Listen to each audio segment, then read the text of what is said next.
पंतनगर घाटकोपर मध्ये जी घटना घडलेली आहे, सर्वप्रथम मदत जी कोणी केली असेल तर जे आपले बांधव रिक्षा चालक आहेत त्यांनी केलेली आहे। त्यांच्या सांगण्यानुसार या ठिकाणी जवळपास किती कॅज्युअल्टीज तुम्ही काढल्या?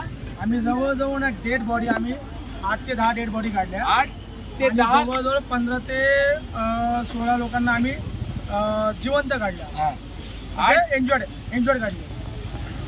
8 ते 10 लोक यांच्या सांगण्यानुसार मृत कालची अवस्था आज जवळपास 24 तासाहून अधिक काळ झालेला आहे, तरी पण आपण 30 तास झालेले आहे। जरा तिकडे दाखवा की परिस्थिती जी आहे त्या ठिकाणी कुठलंही काम झालेलं नाहीये।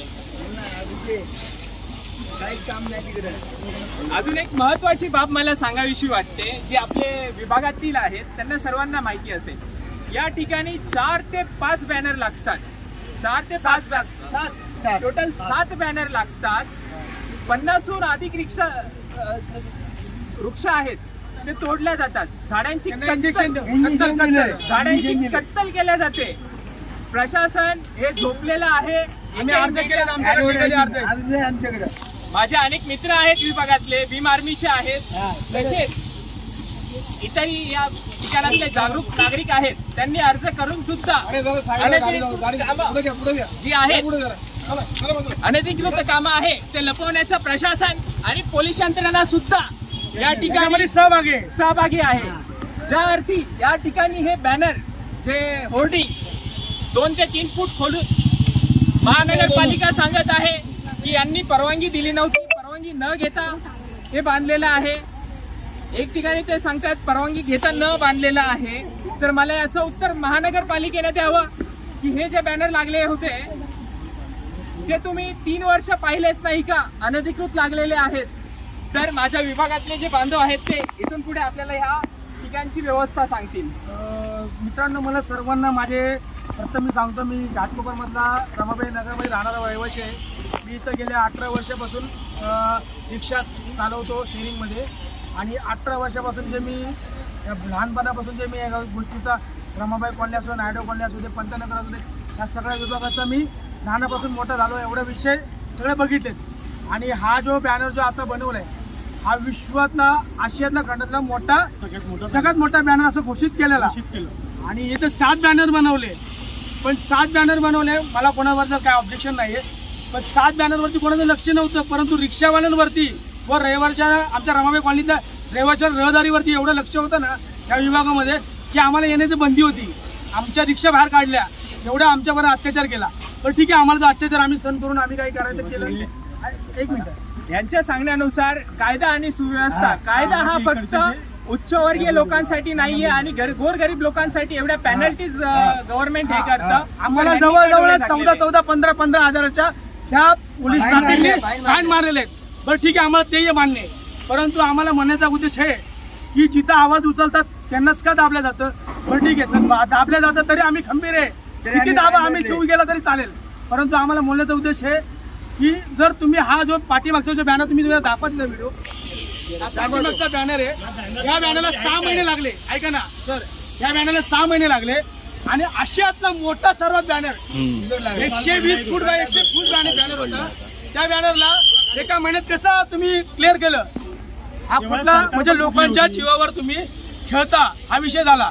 पण मला एकच बोलायचा उद्देश आहे की जर तुम्ही लोकांच्या जीवावर खेळता असं का करता?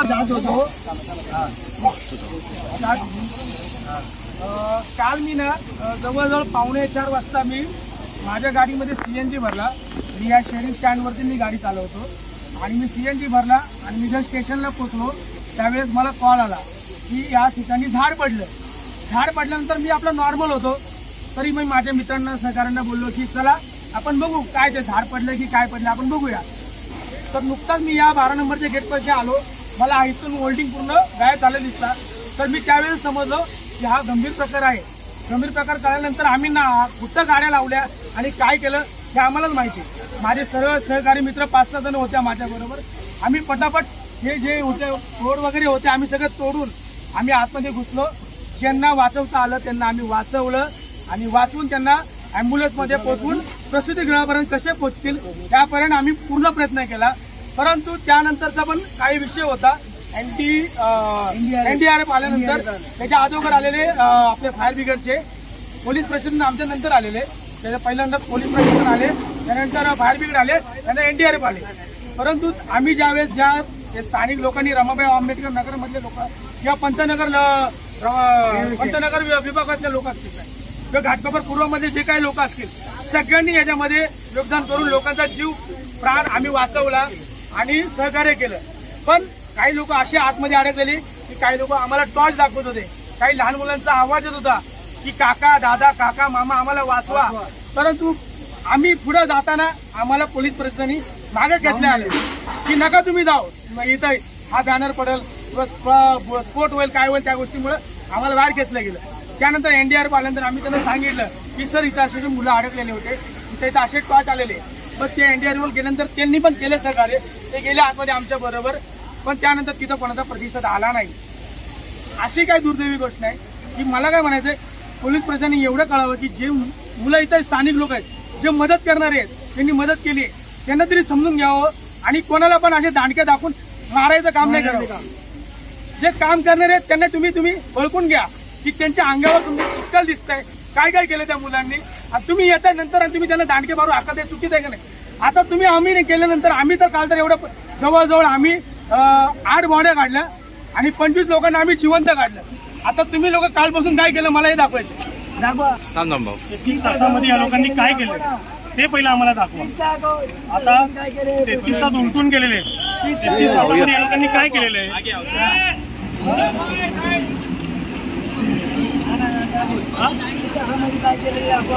आय थिंक नाही 33 तास झालेत अजूनपर्यंत. लोकांनी काय केलेलं आहे. 33 तासानंतर आता ही आता क्रेन आलेली आहे. कालपासून माझ्याकडे रात्रीचा 1:30 वाजताचा एक व्हिडिओ आहे. मी तुम्हाला अजून पण क्लिअर करू शकतो तो व्हिडिओ. मी तुम्हाला दाखवतो. 1:13 मिनिटाचा व्हिडिओ माझ्याकडे आहे. हा व्हिडिओ माझ्याकडे आहे, तुम्हाला दाखवतो. मी क्लिअरली दाखवतो. 2 मिनिटं मी लाईव्ह व्हिडिओ तेव्हा पण तसंच होतं. व्हिडिओ मध्ये एडिट करतो मी, आम्हाला पाठव जाऊ. आणि सर मी काय म्हणतो ऐका ना, हे लोक नागरिकांना पुढे का जाऊन देत नाही माहिती का, की नागरिकांचा आवाज दाबायचा. आणि हे लोक काय काम करतात हे लोकांना दिसलं नाही पाहिजे, जाऊन देत नाही. हे लोकांना नागरिकांचा आवाज दाबायचा आहे. आणि मृत्यूच्या किती घटना आहे हे नागरिकांना कळू नये. हे खोट्यापणा करणारे ही सरकार ही अशीच आहे. हे नागरिक किती मेले हे आम्हाला माहिती आहे, पण हे लोक दुनियाला दाखवत नाही. कारण हे लोक नागरिक पुढे आले म्हणून सगळं आता आतापर्यंत आपल्याला अटकतात हे लोक. आम्ही इथे स्थानिक आहे, आम्ही सगळं पुढावून केलंय, पण आम्हाला ढकलतात हे, नागरिकांना ढकलतात हे. कारण यांना मूर्तता घटना दाखवायची नाही, प्रकरण दाबायचा प्रकार चालू आहे. ही गोष्ट खरी आहे. ही जी घटना आता सांगितलेली आहे, या घटनेमध्ये असं होत आहे की जो घडलेला प्रकार आहे तो दाबण्याचा प्रयत्न होत आहे. एक जीव प्रत्येक घरामध्ये प्रशासन प्रोत्साहन करते. बरोबर, एक जीव प्रत्येक परिवारासाठी महत्वाचा असतो. आज या ठिकाणी जी घटना घडलेली आहे त्या घटनेमध्ये जबाबदार हे महानगरपालिका आणि प्रशासन व्यवस्था यांनी या ठिकाणी जी होर्डिंग लावण्यात आली त्यामध्ये कशा प्रकारे घोटाळा झालेला आहे, प्रशासन कशा अनधिकृतरित्या समोर डोळे झाकतं हे या प्रकारामध्ये उघड झालेलं आहे. पण दुर्दैव हे की अनेक जीव गमावले गेलेले आहेत हे प्रशासनामुळे. आता आपण पाहूया की कशा प्रकारे प्रशासन या लोकांनी यामध्ये ज्यांची चूक आहे त्यांच्या विरोधात गुन्हा नोंद करत आहे की पुढे SITची नेमणूक होणार आणि SIT पुढे अजून वेळ लावणार आणि यामध्ये या लोकांना न्याय मिळतो की नाही की उशीर होतो ही बाब आपल्याला पाहावी लागेल. तर यामध्ये प्रशासनाची चूक आहे आणि या ठिकाणी जे शासन होतं दादांनी जसं सांगितलं ते या घटनेला पूर्णपणे जबाबदार आहेत. आम्ही या हायवेवरती जे सर्व्हिस रोड आहे त्या ठिकाणी आम्ही स्वतः रिक्षा बांधव असेल किंवा आपल्या रमाबाई स्थानिक लोक असतील, काही कार्यकर्ते असतील, त्या लोकांनी आम्ही वृक्षारोपण अशी समिती वृक्ष लागवण ही समिती चालू केली होती. त्या मार्फत आम्ही झाडं लावली होती. ही झाडं या बॅनरच्या दिसाव्या म्हणून त्यांनी या मारून टाकले. म्हणजे त्यांना इंजेक्शन देण्याची कत्तल केली. 58 झाडांची कत्तल केली. त्याला जिम्मेदार कोण आहे? प्रशासन. महानगरपालिकेने डोळे झाकलेले आणि हे या याची आम्ही घटनेतून कारवाई केलेली, आमच्याकडे लेटर आहे सगळे. आता या ठिकाणी होणार असं आहे, जर या बॅनरला महानगरपालिकेने जर परवानगी दिली असेल तरी पण महानगरपालिका चुकीची असणार. आणि हा जसं पोलीस- महानगरपालिका पोलीस क्वार्टरच्या हद्दीतला बॅनर आहे हा. पोलीस क्वार्टरच्या हद्दीतला बॅनर आहे हा महानगरपालिकेच्या हद्दीतला काय काय परवानग्या ज्या असतात काही प्रकारच्या त्या महानगरपालिका देते. त्या ठिकाणी जे काही बचाव कार्य झालं ते विभागातले जे तरुण होते या ठिकाणी उपस्थित आहेत, सांगत पण आहेत ते, त्यांनी इथे बचाव कार्याची प्रथम सुरुवात केली. आता या ठिकाणी 36 तास उलटूनही प्रशासनाने होर्डिंग जे आहे ते अजूनपर्यंत निघालं नाहीये स्थानिकापासून. अजून पण त्या ठिकाणी कॅज्युअल्टीज असू शकतात. तर प्रशासन तेव्हाही फेल होतं ही घटना रोखण्यापासून, आणि आता घटना घडल्यानंतरही प्रशासन आताही फेल आहे. तर माझ्या अंदाजानुसार या- 200 लोक आले आतमध्ये. या लोकांची जी विनंती आहे बाईक ओले संबंधित बाईक ओले नाही बोललो तरी आपण 200 बाईक ओले असतील. कारण का ती वेळ अशी होती ना, पाऊस पडल्यामुळे जेवढे बाईक ओले होते ते आतमध्ये येऊन उभे राहिलेले. आणि प्रशासन ऑलरेडी त्यांना मारून बसलेले, तरी पण कोणाची वाट बघतात मला माहिती नाही. इथे का अजून उचलत नाही मला एखादा कळत आमदार जर खासदार ह्याच्यात फसला असताना हे काम 2 तासात झालेलं असतं. आमदार खासदार मंत्री पण 33 फसला तास असताना झालेले आहेत. किती तास झाले? 33 तास. त्याच्यामध्ये जर एक मुख्यमंत्री पाहिजे होता, एक मुख्यमंत्री जर असता ना त्याला काम काढायला फक्त 20 मिनिटं लागले असते त्यांचे. आणि तुम्ही काय मागवलं असते ते तुम्हाला माहिती होतं. सामान्य जनतेचा पण तुम्ही- कोणाचा पडलेला नाही.